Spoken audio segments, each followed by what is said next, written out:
नमस्कार दोस्तों, मैं राणा चंदन स्टडी अफेयर्स के यूट्यूब चैनल पे आप सभी का एक बार फिर से स्वागत करता हूं। दोस्तों, इस चैनल पे बीपीएससी के एग्ज़ाम को ध्यान में रखते हुए बिहार की सीरीज जो चल रही है, जिसके तहत अभी हम लोग बिहार के भूगोल सब्जेक्ट को सॉल्व कर रहे हैं, उसके आज चौथे क्लास में हम लोग बिहार की मिट्टी से संबंधित 45 इम्पॉर्टेंट एमसीक्यू को सॉल्व करेंगे और फिर हर तरह की भांति इस बार भी व्याख्या के माध्यम से इस टॉपिक यानी बिहार की मिट्टी के जो टॉपिक है, इसको अच्छी तरह मैप का सही तरह से इस्तेमाल करते हुए एक एक पॉइंट को हम लोग क्लियर करेंगे, जिससे कि अगर इस टॉपिक से एग्जाम में प्रश्न आते हैं और अक्सर आते ही हैं, तो उन सारे क्वेश्चंस पे हमारा कमांड इतना अच्छा हो जाए कि एग्जाम हॉल में क्वेश्चन देखते ही हमारे मन में आंसर दिखने लगे। ठीक है, तो आज के प्रश्न सीरीज की शुरुआत करते हैं दोस्तों, और पहला प्रश्न लेते हैं। पहला प्रश्न है, बिहार सरकार के कृषि अनुसंधान विभाग द्वारा बिहार की मिट्टियों को कितने वर्गों में बांटा गया है? ऑप्शन है आपके सामने 2, 3, 4, 5 और पांचवा ऑप्शन है ई, यानी उपरोक्त में से कोई नहीं या उपरोक्त में से एक से अधिक। तो बिहार सरकार के कृषि अनुसंधान विभाग के द्वारा जो मिट्टियों का वर्गीकरण किया गया है, वह 3 वर्गों में बांटा गया है। ठीक है दोस्तों, तो इसका सही उत्तर है 3। अब हम लोग बिहार की मिट्टी के बारे में एक बार जान लेते हैं। दोस्तों, मैं इस बार भी कहूँगा आपसे हर बार की भांति कि हमारा जो वीडियो का एक्सप्लेनेशन होता है, वह एक नोट्स की तरह होता है। आप इसको इत्मीनान से, अगर संभव हो तो अपने डायरी में नोट कर ले, या फिर इस वीडियो को 2 से 3 बार खासकर व्याख्या को जरूर सुने, आपके बहुत सारे डाउट्स क्लियर हो जाएंगे। ठीक है, तो अब व्याख्या को देखते हैं। बिहार सरकार के कृषि अनुसंधान विभाग के द्वारा भौतिक, रासायनिक तथा संरचनात्मक विशेषताओं के आधार पर यहाँ की मृदा, यानी मृदा या मिट्टी एक ही है, मृदा को 3 भागों में विभाजित किया गया है। कौन कौन से विभाग है? गंगा के उत्तरी मैदान की मृदा, ये हो गया गंगा, आपको बिहार को बीचों बीच काटती है, गंगा के उत्तरी मैदान की मृदा। और फिर दूसरा हो गया दक्षिणी गंगा के दक्षिणी मैदान की मृदा, यानी दक्षिणी मैदान की मिट्टी। और तीसरा है दक्षिणी पठार की मृदा, ये आपको जो रेड कलर में दिख रहा है, ये दक्षिणी पठार की मिट्टी का है। ठीक है, तो इन 3 वर्गों में 1, 2 और 3 वर्गों में विभाजित किया गया है बिहार की मिट्टी को। ठीक है, अब एक चार्ट के माध्यम से हम लोग देखते हैं कि बिहार में किस तरह की मिट्टी, फिर यहाँ पे हमने अभी देखा कि बिहार की मृदा को 3 भागों में बांटा गया है। गंगा के उत्तरी मैदान की मिट्टी, गंगा के दक्षिणी मैदान की मिट्टी और गंगा के दक्षिण पठार की मिट्टी। अब इन तीनों पार्ट को अलग अलग फिर वर्गीकृत किया गया उपवर्ग में। जैसे गंगा के उत्तरी मैदान की मिट्टी को 3 वर्ग में बांटा गया है, दलदली या तराई क्षेत्र की मिट्टी, नवीन जलोढ़ मिट्टी, बाल सुंदरी मिट्टी। उसी तरह गंगा के दक्षिणी मैदान की जो मिट्टी है, उसे 3 पार्ट में बांटा गया है, ताल की मिट्टी, पुरानी जलोढ़ जिसे करैल या कैराल की मिट्टी के नाम से भी जाना जाता है, और तीसरा बलथर मिट्टी। उसी तरह जो दक्षिणी पठार की मिट्टी है, उसे 2 भागों में बांटा गया है, लाल एवं पीली मिट्टी और लाल बालुका युक्त मिट्टी। ठीक है, तो आगे हम इस पूरे टॉपिक को एक एक करके जितने भी प्रश्न बन सकते हैं, उनको प्रश्नों के माध्यम से, फिर डिटेल में व्याख्या के माध्यम से, मैप के माध्यम से हम लोग समझेंगे। ठीक है, आगे बढ़ते हैं, अगला प्रश्न लेते हैं।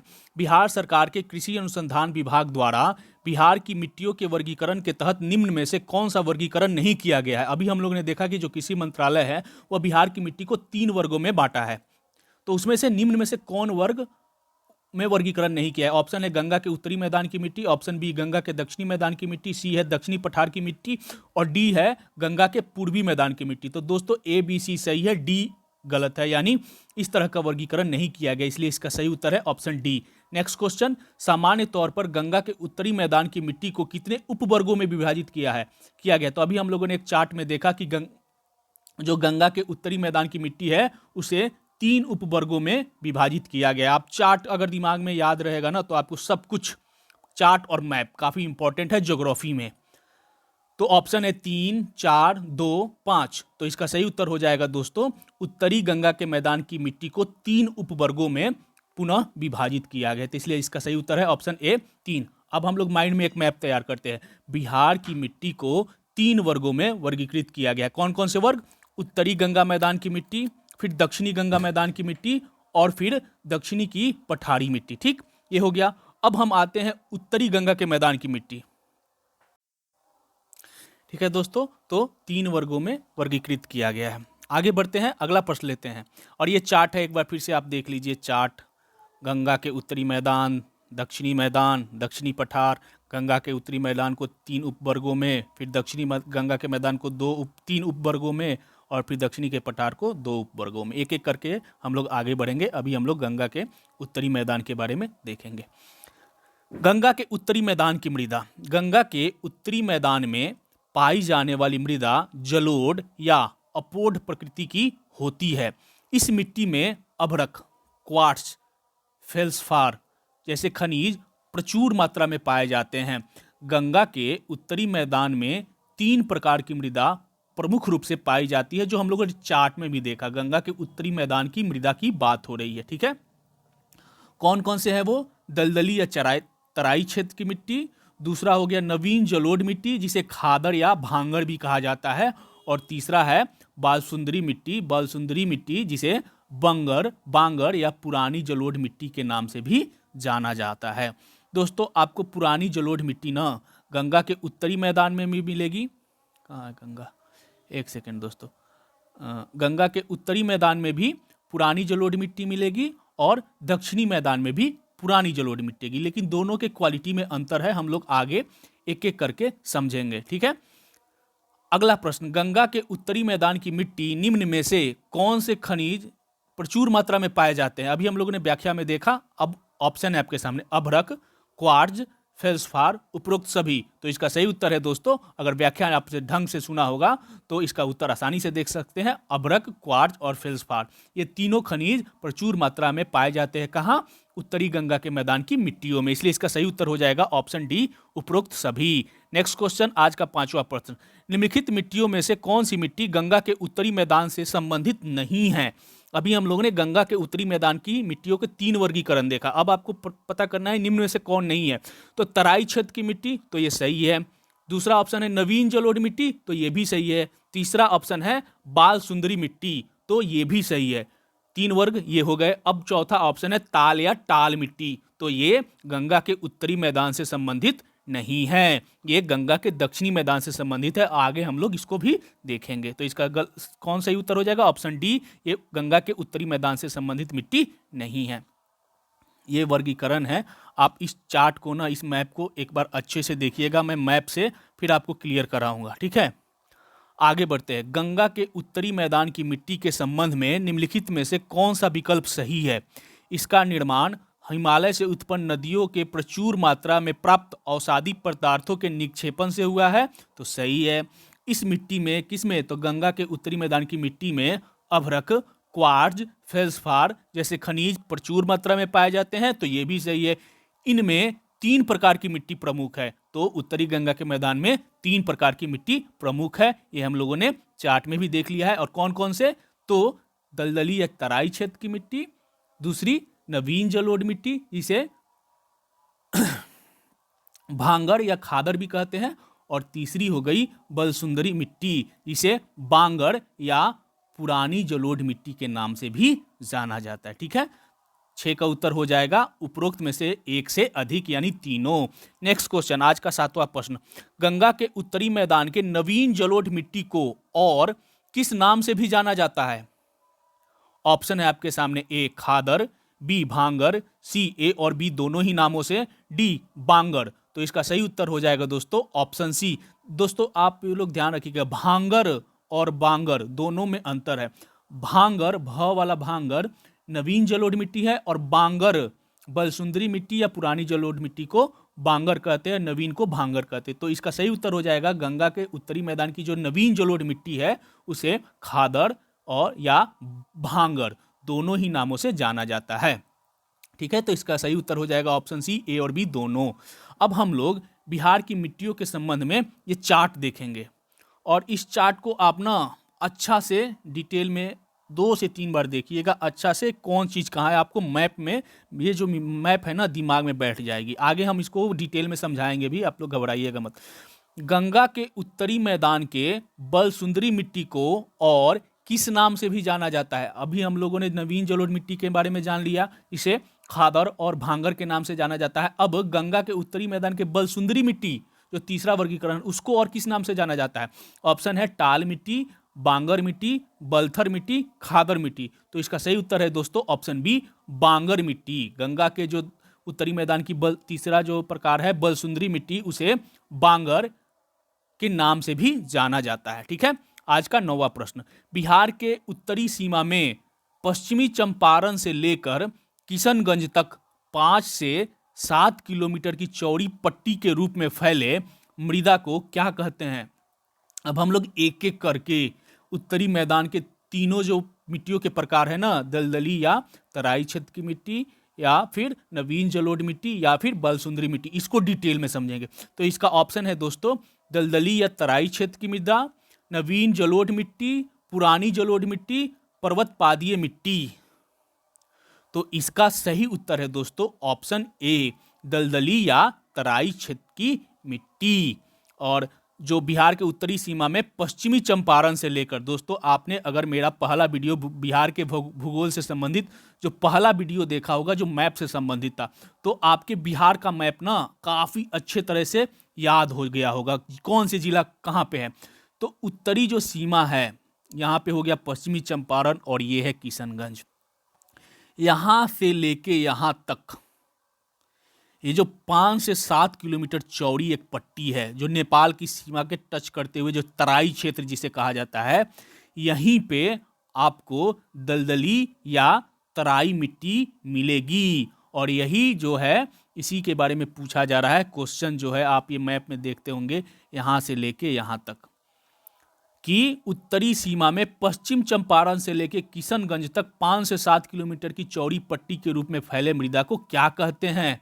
तो आप इस मैप में देखिएगा तो इस मृदा को तराई क्षेत्र की मिट्टी के नाम से जाना जाता है। और ये नेपाल की सीमा से चंपारण से लेके जो जो राज्य नेपाल से टच, जिला जो है बिहार के नेपाल से टच करते हैं, उन पे एक पट्टी की तरह ये फैला हुआ, जिसे तराई क्षेत्र भी कहते हैं। आप मधेसी आंदोलन सुने होंगे, इन क्षेत्र में मधेसी लोग रहते हैं, वहीं पे तराई क्षेत्र है, और इसे वहाँ पे तराई मिट्टी भी पाई जाती है। आगे हम लोग डिटेल में समझते हैं।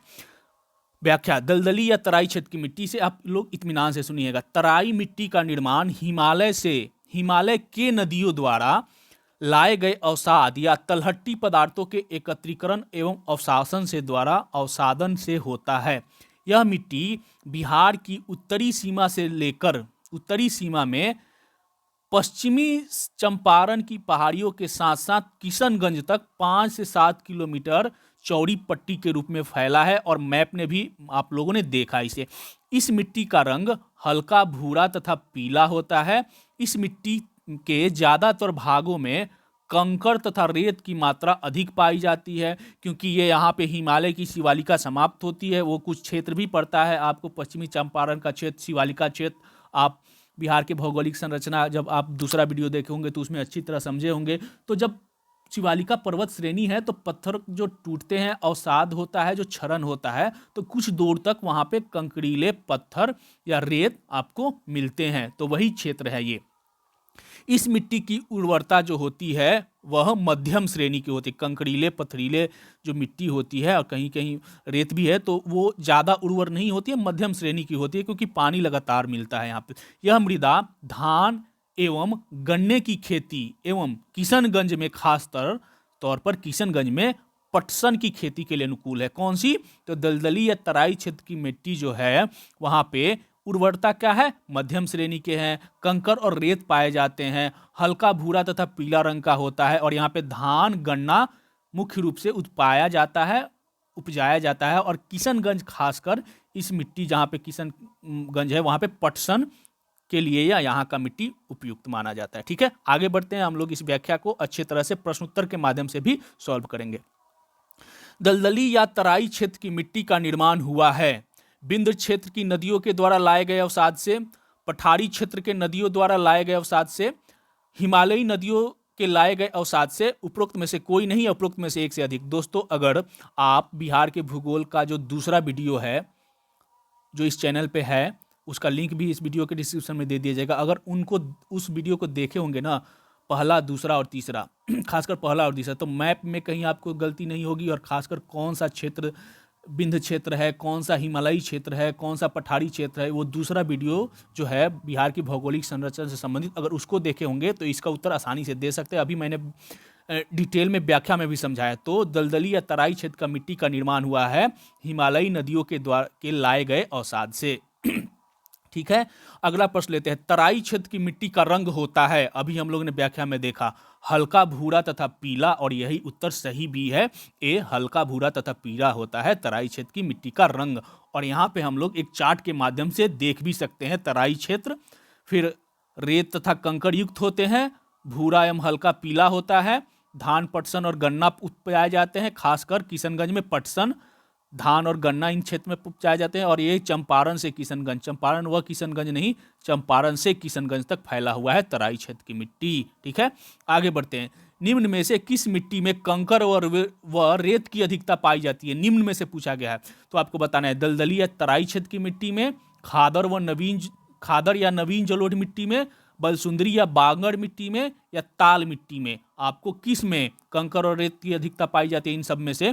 तो अभी हम लोगों ने व्याख्या में देखा, चार्ट में भी देखा कि दलदली या तराई क्षेत्र की मिट्टी में कंकर और रेत की अधिकता पाई जाती है, क्योंकि हिमालय जो शिवालिका जो क्षेत्र है वहां से अपर्दन होता है, तो कुछ कंकर और रेत छनके आते हैं और दलदली और तराई क्षेत्र में उनका इस मिट्टी का निर्माण करते हैं।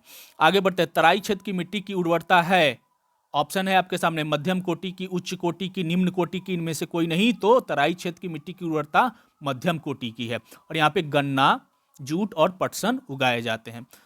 नेक्स्ट क्वेश्चन, दलदली या तराई क्षेत्र की मिट्टी निम्न में से किस फसल के लिए अनुकूल है? ऑप्शन है आपके सामने, मैंने जूट गलती से बोल दिया था, धान और गन्ना और पटसन। तो व्याख्या में भी हम लोगों ने देखा था। तो तराई क्षेत्र की मिट्टी में कौन से किस फसल के लिए अनुकूल है? धान, गन्ना और पटसन, और पटसन खासकर किशनगंज में उपजाया जाता है। तो उपरोक्त सभी सही है, यानी डी सही है इसका उत्तर। आगे बढ़ते हैं, और यहाँ पे आप देख भी सकते हैं धान, पटसन और गन्ना चार्ट में, बिहार की मिट्टी वाले चार्ट में।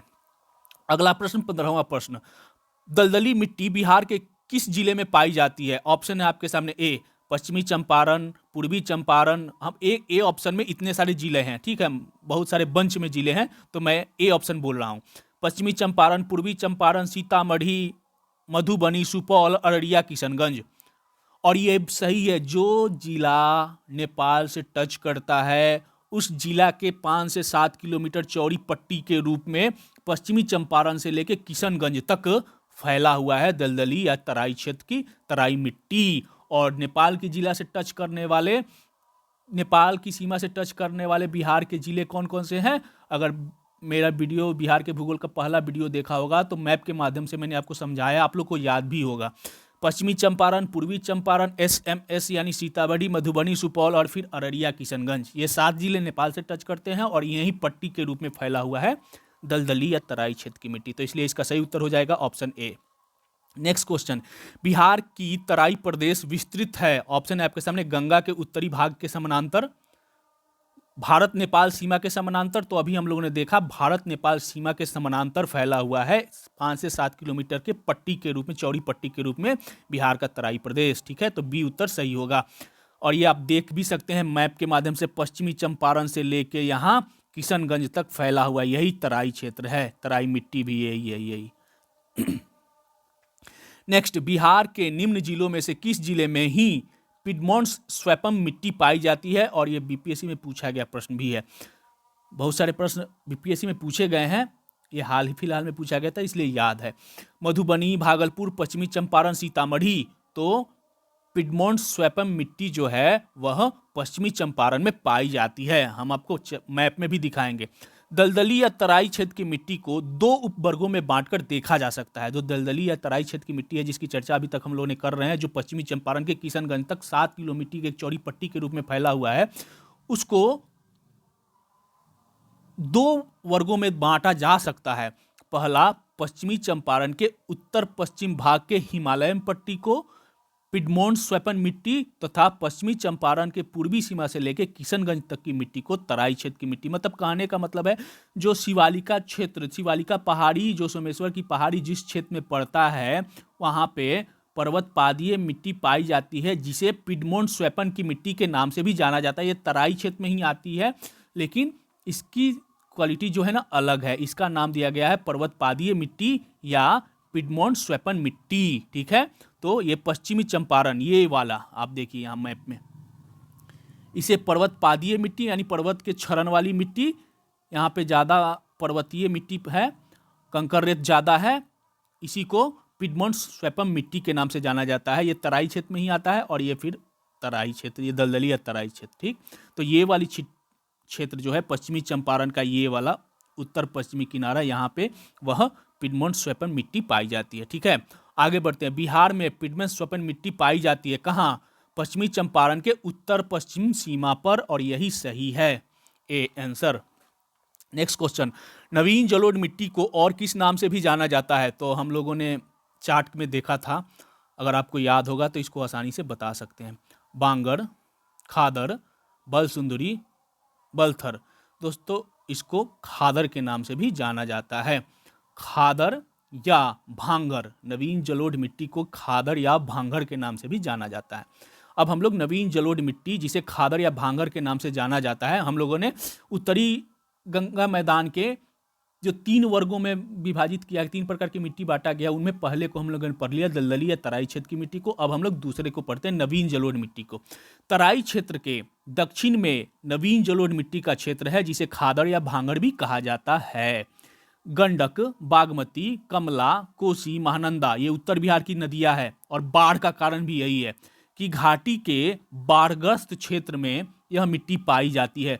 दोस्तों जो बाढ़ का क्षेत्र होता है, हम मैप के माध्यम से भी समझेंगे, ये गंगा के मैदान है, और ये जो बाढ़ वाले क्षेत्र है ना, जहाँ पे बाढ़ का पानी हर साल आता है और बाढ़ से वो क्षेत्र डूब जाते हैं, वहीं पे नवीन जलोढ़ मिट्टी का निर्माण होता है। हर साल ये पुनर्भरण होता है, नई इसीलिए इसे नवीन जलोढ़ मिट्टी कहा जाता है। और जो एरिया उत्तर बिहार की, जो एरिया बाढ़ के बीच में, यानी जो दोआब क्षेत्र है, हमने देखा होगा घाघरा गंडक दोआब, गंडक कोसी दोआब, कोसी महानंदा दोआब, तो उन दोआब के बीच का जो टीला होता है, जिसे दियारा प्रदेश कहते हैं, उसे पुरानी जलोढ़ मिट्टी कहते हैं। और जहाँ हर साल बाढ़ आती है, बाढ़ के बीच में जो भूमि फंस जाती है ना, रह जाती है, उसे पुरानी जलोढ़ मिट्टी या बलसुंदरी मिट्टी या बांगर मिट्टी के नाम से जाना जाता है। और जहाँ हर साल बाढ़ का पानी आता है, उसे नवीन जलोढ़ मिट्टी या खादर या भांगर कहा जाता है। ये कंसेप्ट आप याद रखिएगा। ठीक है, तो वही है कि गंडक, बागमती, कमला, कोसी, महानंदा घाटी के बाढ़ग्रस्त क्षेत्र में यह मिट्टी पाई जाती है। कौन? नवीन जलोढ़ मिट्टी। यह मिट्टी गहरे भूरे रंग की या काली होती है। इस मिट्टी का सर्वाधिक विस्तार पूर्णिया एवं सहरसा जिले में है। अब मैप में आप दिमाग में, अगर मैप आपको याद होगा तो आप पता कर सकते हैं, दिमाग में आपको आइडिया आ जाएगा कहाँ कहाँ ये बोला जा रहा है। यह मिट्टी दरभंगा एवं मुजफ्फरपुर के क्षेत्र में भी पाया जाता है। जहाँ जहाँ बाढ़ आती है वहाँ नवीन जलोढ़ मिट्टी आएगा ही। और बाढ़ जो है बिहार के जिलों में अपना कोसी जो है मार्ग बदलती है, तो बाढ़ इधर उधर भी होते रहता है, इसलिए नवीन जलोढ़ मिट्टी, पुरानी जलोढ़ मिट्टी समय के अनुसार चेंज भी होते हैं, लेकिन कमोबेश वही जिला जो कि बाढ़ग्रस्त होता है, वही नवीन जलोढ़ मिट्टी पाई जाती है। इस मिट्टी में चूना एवं क्षारीय तत्व नहीं पाए जाते हैं। जो नवीन जलोढ़ मिट्टी होती है ना, इसमें चूना नहीं पाए जाते हैं और क्षारीय तत्व भी नहीं पाए जाते हैं, तथा इसमें काफ़ी उर्वरा शक्ति होती है। नवीन जलोढ़ मिट्टी सबसे ज़्यादा उर्वर होती है, ये याद रखिएगा। इसके बाद पुरानी जलोढ़ मिट्टी का नाम आता है, फिर टाल, इसके बाद टाल, उसके बाद पुरानी जलोढ़ मिट्टी, जिसमें सिंचाई की पर्याप्त व्यवस्था करके धान, गेहूं तथा जूट की फसल उगाई जा सकती है। आगे बढ़ते हैं, और यहाँ पे आप खादर या नवीन जलोढ़ मिट्टी के बारे में चार्ट में देख सकते हैं। चूना और क्षार की कमी होती है। अरहर, जूट, गन्ना उपजाया जाता है, मुंगेर, चंपारण खासकर। आगे बढ़ते हैं, 20वां प्रश्न लेते हैं। गंगा के उत्तरी मैदान के नवीन जलोढ़ मिट्टी को और किस नाम से भी जाना जाता है? बार बार ये क्वेश्चन आपको 3 बार लगभग आ गया होगा। तो खादर एवं भांगर के नाम से जाना जाता है। गंडक, बागमती, कमला, कोसी एवं महानदी की घाटी की बाढ़ग्रस्त क्षेत्र में किस तरह की मिट्टी पाई जाती है? तो इन क्षेत्रों में नवीन जलोढ़ मिट्टी पाई जाती है। जहां बाढ़ आएगा वहां नवीन जलोढ़ मिट्टी, और जो क्षेत्र बाढ़ से बच जाएगा वो पुरानी जलोढ़ मिट्टी हो जाएगी। उत्तरी गंगा मैदान में उसे बालसुंदरी या बांगर कहते हैं, और दक्षिणी गंगा मैदान में उसे करैल कैवाल के नाम से जाना जाता है। ठीक है, आगे बढ़ते हैं, एक एक करके हम लोग इस सब टॉपिक को क्लियर करेंगे। यहाँ पे आप देख सकते हैं, ये जो क्षेत्र 2 है, ये हो गया आपका नवीन जलोढ़ मिट्टी, और यही क्षेत्र बाढ़ वाला है, और ये क्षेत्र हो गया आपका ये नवीन जलोढ़ मिट्टी और फिर बलसुंदरी मिट्टी, और ये हो गया आपका ये तराई क्षेत्र की मिट्टी, दलदली मिट्टी। ठीक है, और फिर हम लोग दक्षिणी गंगा के मैदान पढ़ेंगे तो फिर इसकी चर्चा करेंगे। आप बस याद रखिएगा, ये हो गया पर्वत पादीय जिसे पिडमेंट स्वैपन मिट्टी, ये हो गया तराई, ये हो गया नवीन, ये हो गया बलसुंदरी मिट्टी। फिर नीचे की चर्चा हम लोग आगे करेंगे मैप में। नवीन जलोढ़ मिट्टी की उर्वरता है क्या है, तो सबसे ज़्यादा उर्वर होती है, उच्च कोटि की होती है नवीन जलोढ़ मिट्टी की उर्वरता, क्योंकि हर साल बाढ़ आता है, हर साल इनका पुनर्भरण होता है, तो उर्वरता खत्म नहीं होती, जितनी खत्म होती उतना फिर बाढ़ में उर्वरता शक्ति उतनी आ जाती है, उच्च कोटि की होती है। बिहार में खादर मिट्टी का विस्तार क्षेत्र कौन सा है? ऑप्शन है आपके सामने, कोसी और महानंदा नदी घाटी, गंगा की घाटी, गंडक की घाटी, उपरोक्त सभी। तो हर घाटी में नवीन जलोढ़ मिट्टी का निर्माण होता है और सारी घाटियां, इसलिए इसका उत्तर होगा उपरोक्त सभी। नवीन जलोढ़ मिट्टी या खादर या भांगड़, इन तीनों का नाम सेम ही है, कोई भी पूछा जा सकता है एग्जाम में। आगे बढ़ते हैं। गंगा के उत्तरी मैदान के बालसुंदरी मिट्टी को और किस नाम से भी जाना जाता है? ए है टाल मिट्टी, बांगड़ मिट्टी, बलथर मिट्टी, खादर मिट्टी। तो पुरानी जलोढ़ मिट्टी को खादर कहा, नवीन जलोढ़ मिट्टी को खादर कहा जाता है और बलसुंदरी मिट्टी को बांगड़ के नाम से जाना जाता है। और नवीन जलोढ़ मिट्टी को खादर या भांगर और बलसुंदरी मिट्टी को बांगर, तो इसलिए इसका सही उत्तर होगा दोस्तों option B, bangar. Next question. अब बलसुंदरी मिट्टी के बारे में हम लोग एक बार डिटेल में व्याख्या के माध्यम से समझ लेते हैं, आप लोग इत्मीनान से सुनिएगा। बिहार के उत्तरी मैदान के नवीन जलोढ़ मिट्टी के बाद बालसुंदरी मिट्टी का क्षेत्र है, जिसे पुरानी जलोढ़ या बांगर मिट्टी के नाम से भी जाना जाता है। देखिए दोस्तों, उत्तरी गंगा के मैदान में जो बालसुंदरी मिट्टी है, जो पुरानी जलोढ़ मिट्टी है,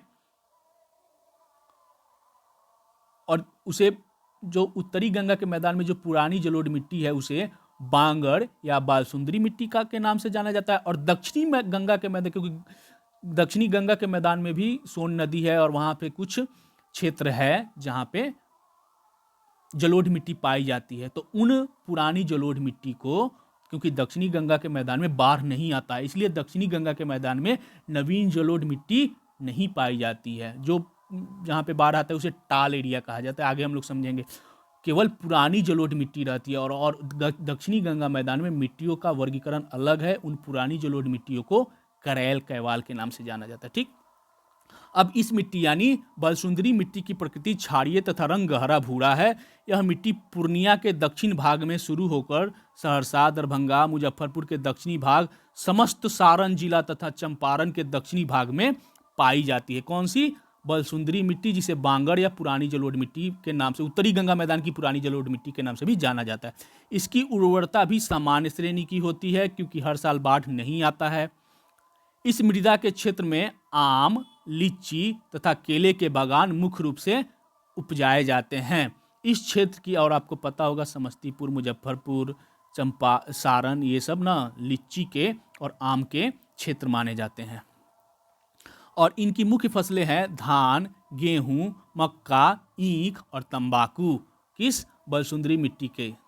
नेक्स्ट क्वेश्चन। पुरानी जलोढ़ मिट्टी की प्रकृति एवं रंग होता है। उत्तरी गंगा मैदान की पुरानी मिट्टी के बारे में पूछा जा रहा है। ठीक, प्रकृति क्षारीय तथा रंग हरा भूरा, प्रकृति अम्लीय तथा रंग पीला, प्रकृति उदासीन एवं रंग लाल। तो अभी हम लोगों ने व्याख्या में देखा कि प्रकृति क्षारीय होती है तथा रंग इनका गहरा भूरा होता है। Next question. उत्तरी गंगा मैदान की पुरानी जलोढ़ मिट्टी की उर्वरता क्षमता होती है सामान्य, उच्च, निम्न। निम्न में से कोई नहीं, तो सामान्य प्रकृति की होती है। Next question. समस्त सारण जिला तथा चंपारण के दक्षिण पश्चिम भाग में निम्न में से कौन सी मिट्टी पाई जाती है? तो अभी हम लोगों ने पढ़ा पुरानी जलोढ़ मिट्टी या बलसुंदरी मिट्टी या बांगर मिट्टी, तीनों एक ही नाम है, इनमें से जो भी मिलेगा वही आंसर होगा। तो यहाँ पे बलसुंदरी मिट्टी है, इसलिए इसका सही उत्तर हो जाएगा ऑप्शन बी। किस मृदा के क्षेत्र में आम, लीची तथा केले के बागान मुख्य रूप से उपजाए जाते हैं? तो बलसुंदरी मिट्टी का जो क्षेत्र है वहाँ पे आम, लीची और केला, मुजफ्फरपुर, हाजीपुर, यहाँ पे आम, केले और लीची प्रमुख रूप से उपजाए जाते हैं। तो यहाँ पे कौन सी मिट्टी पाई जाती है? बलसुंदरी मिट्टी, जिसे बांगड़ या पुरानी उत्तरी गंगा मैदान की पुरानी जलोढ़ मिट्टी के नाम से जाना जाता है। ठीक है। गंगा के दक्षिणी मैदान के मिट्टी को सामान्य रूप से कितने उपवर्गों में विभाजित किया गया? अब उत्तरी मैदान की जो 3 प्रकार की मिट्टी थी, कौन कौन? दलदली या तराई क्षेत्र की मिट्टी, इसमें पिगमेंट स्वैपन मिट्टी भी पाई जाती है, वो हो गया एक। दूसरा हो गया नवीन जलोढ़ मिट्टी, और तीसरा हो गया बालसुंदरी मिट्टी। इन तीनों को हम लोगों ने देख लिया। अब दक्षिणी गंगा के मैदान की बात कर रहे हैं, तो हम लोग ने चार्ट में देखा था कि दक्षिणी गंगा के मैदान की मिट्टी को भी 3 उपवर्गों में विभाजित करके किया गया है। कौन कौन से? तो ताल या टाल मिट्टी, पुरानी जलोढ़ मिट्टी जिसे करेल कैवाल मिट्टी के नाम से जाना जाता है, और तीसरा है बलथर मिट्टी। यहाँ पे आप चार्ट में भी देख सकते हैं, ये और ये इसकी चर्चा हो रही है। और यहाँ पे भी आप देख सकते हैं गंगा के दक्षिणी गंगा के मैदान, ये हो गया गंगा के दक्षिणी मैदान, और यहाँ पे ये तीनों मिट्टी की बारी बारी से हम लोग चर्चा करेंगे आगे। नेक्स्ट प्रश्न, ताल के नाम से विख्यात गंगा के दक्षिणी तट पर मिट्टी का विस्तार है 8 से 12 किलोमीटर चौड़ी पट्टी के रूप में, 8 से 14 किलोमीटर चौड़ी पट्टी के रूप में, 8 से 10 किलोमीटर चौड़ी पट्टी के रूप में, 6 से 10 किलोमीटर चौड़ी पट्टी के रूप में। हम लोगों ने एक बार आप लोग रिमाइंड करिए, गंगा के उत्तरी मैदान में जो उत्तरी नेपाल से टच करती हुई जो बॉर्डर है, वहाँ पे 5 से 7 किलोमीटर चौड़ी पट्टी के रूप में पश्चिमी चंपारण से किशनगंज का क्षेत्र जो कहलाता था चौड़ी पट्टी के रूप में, उसे तराई क्षेत्र की मिट्टी वहाँ पे मिलती थी। अब हम लोग दक्षिणी गंगा के मैदान में की शुरुआत करते हैं, तो दक्षिणी गंगा जहाँ से खत्म होती वहीं पे 8 से 10 किलोमीटर के चौड़ी पट्टी के रूप में पटना से लेके भागलपुर तक एक पट्टी बना हुआ है, उसे ही टाल या ताल मिट्टी के नाम से जाना जाता है। अब हम लोग मैप के नाम से देखेंगे। यहाँ पे ये हो गया गंगा, एक पट्टी है, और गंगा के नीचे ये जो पट्टी दिख रही है ना आपको, एक चौड़ी सी, यही है आपकी टाल मिट्टी। तो यहाँ से लेके यहाँ तक फैली हुई है, ये टाल मिट्टी के नाम से जानी जाती है।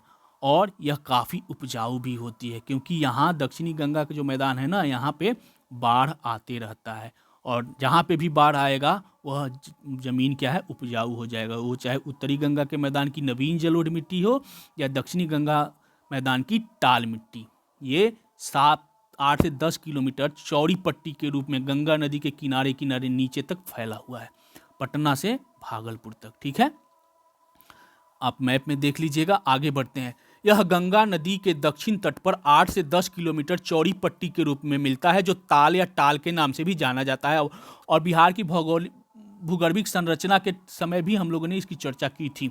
यह मोटे कणों वाले धूसर रंग की मिट्टी होती है, जो काफ़ी उर्वर होती है। जहाँ भी बाढ़ आएगा दोस्तों, वहाँ उर्वर होगा। गंगा के दक्षिणी मैदान में ना, गंगा की नदी थोड़ी अपनी सीमा बढ़ाती है, बाकी कोसी वगैरह में बाढ़ नहीं आता। सॉरी, कोसी नहीं, सोन। बार मैं ना दक्षिण गंगा में एक बार और भी सोन के जगह कोसी वर्ड यूज किया हूँ, रिमाइंड कर लीजिएगा। दक्षिणी गंगा के मैदान में सोन नहीं, ऐसी कोसी नहीं है, सोन नदी है, तो ये सबसे बाढ़ नहीं आती। बस गंगा की मैदान जो है, गंगा नदी है, वही दक्षिण में थोड़ा बहुत 8 से 10 किलोमीटर की चौड़ी पट्टी के रूप में बाढ़ लाती है, और इसे ही ताल के रूप में जाना जाता है। यह मिट्टी रबी फसल के लिए श्रेष्ठ मानी जाती है, और इसका फैलाव पटना से लखीसराय, मुंगेर, भागलपुर जिलों के गंगा नदी के तटीय ताल पट्टी के ऊपर है। और कितनी चौड़ी है? 8 से 10 किलोमीटर। नेक्स्ट क्वेश्चन, ताल या टाल मिट्टी का फैलाव गंगा के दक्षिणी तट पर 8 से 10 किलोमीटर चौड़ी पट्टी के रूप में है। कहाँ से कहाँ तक? तो पटना से भागलपुर तक। ठीक है, एकदम स्टार्टिंग से लास्ट तक। और हम लोग ने ऊपर में देखा था, उत्तरी गंगा मैदान के ऊपर पट्टी में 5 से 7 किलोमीटर चौड़ी पट्टी थी। कौन? तराई क्षेत्र की मिट्टी। और यहाँ टाल क्षेत्र की मिट्टी 8 से 10 किलोमीटर चौड़ी है।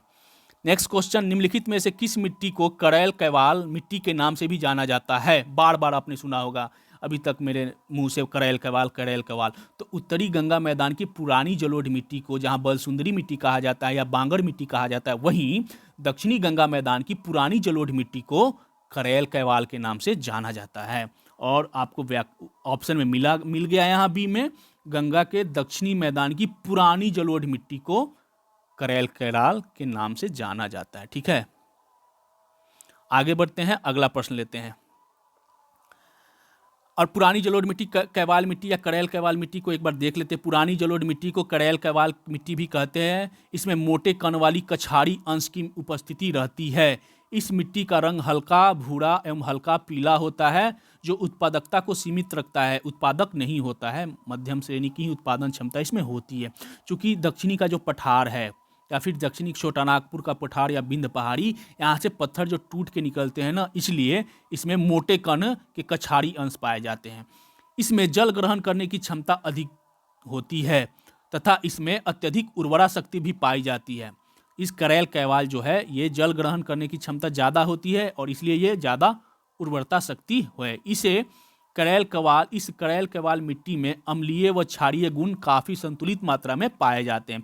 इस मिट्टी का फैलाव रोहतास से लेकर गया, औरंगाबाद, पटना, जहानाबाद, मुंगेर होता हुआ भागलपुर तक फैला हुआ है और यही है आपका करेल कैवाल मिट्टी। ये यहाँ पे देखिए, करेल कैवाल के नाम से ये दक्षिणी गंगा मैदान के अधिकतर भागों में यही फैला हुआ है, जिसे पुरानी जलोढ़ मिट्टी, दक्षिणी गंगा मैदान की पुरानी जलोढ़ मिट्टी है, इसे ही करेल कैवाल के नाम से जाना जाता है।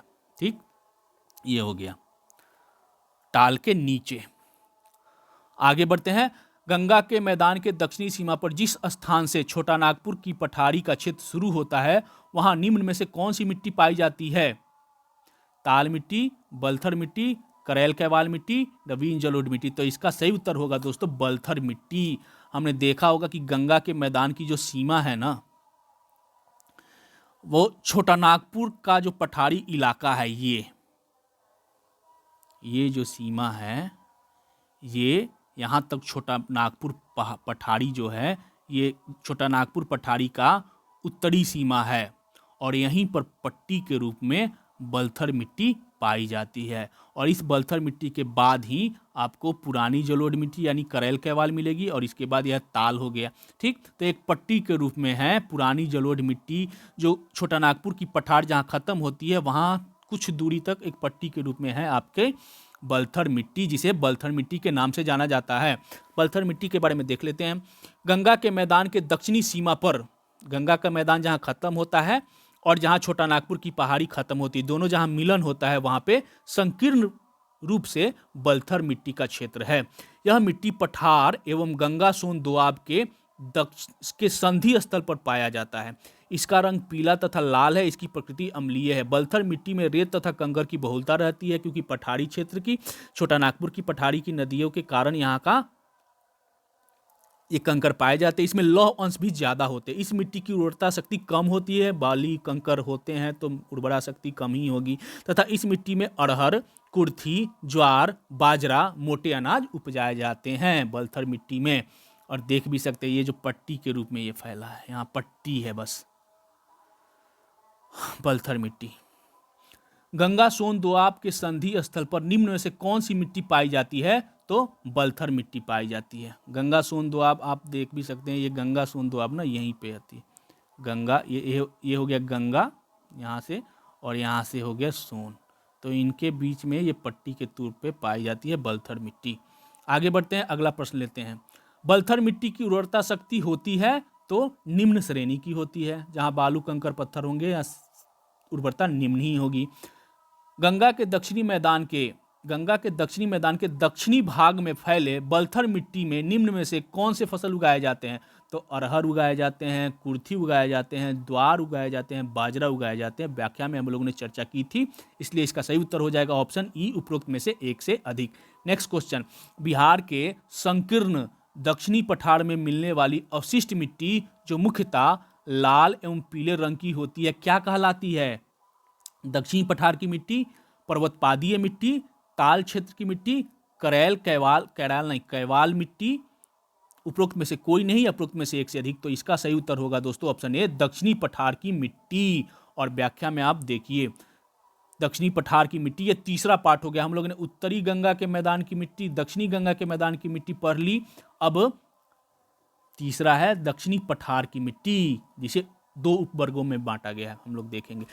दक्षिणी संकीर्ण पठार में मिलने वाली अवशिष्ट मिट्टी जो मुख्यतः लाल एवं पीले रंग की होती है, दक्षिणी पठार की मिट्टी कही जाती है, जो मुख्यतः दो प्रकार की होती है। कौन कौन सी? लाल और पीली मिट्टी, और दूसरा लाल बालुका युक्त मिट्टी। अब हम लोग देखेंगे इसकी अवस्थिति क्या है।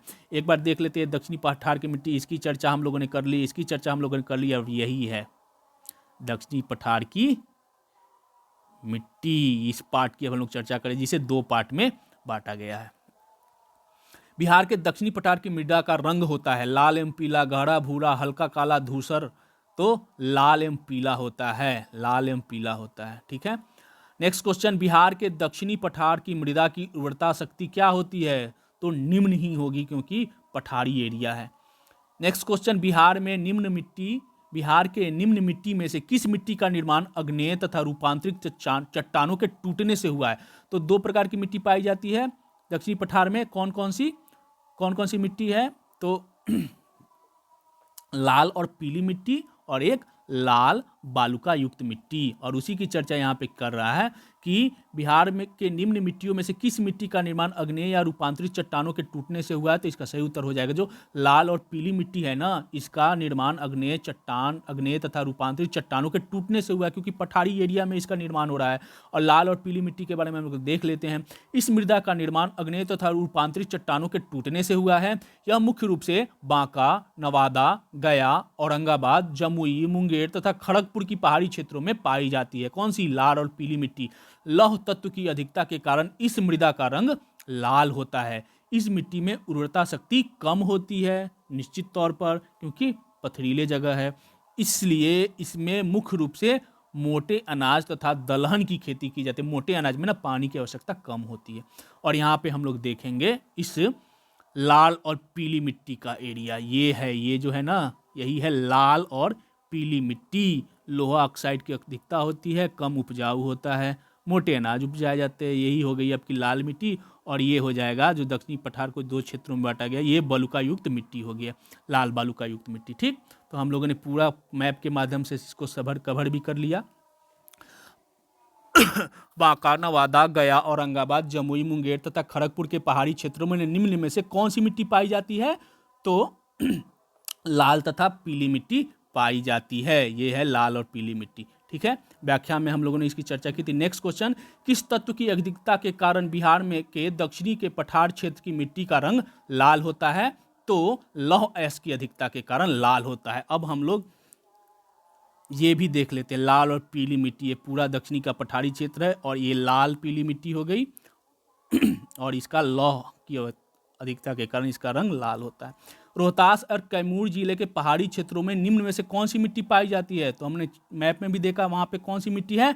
लाल बालुका युक्त मिट्टी। यहाँ पे आप देख रहे होंगे, ये हो गया लाल बालुका युक्त मिट्टी। और बिहार के मैप से संबंधित जो मेरा पहला वीडियो था, उससे आपको पता चल गया हो कि ये क्षेत्र कौन सा है, रोहतास और कैमूर का क्षेत्र है।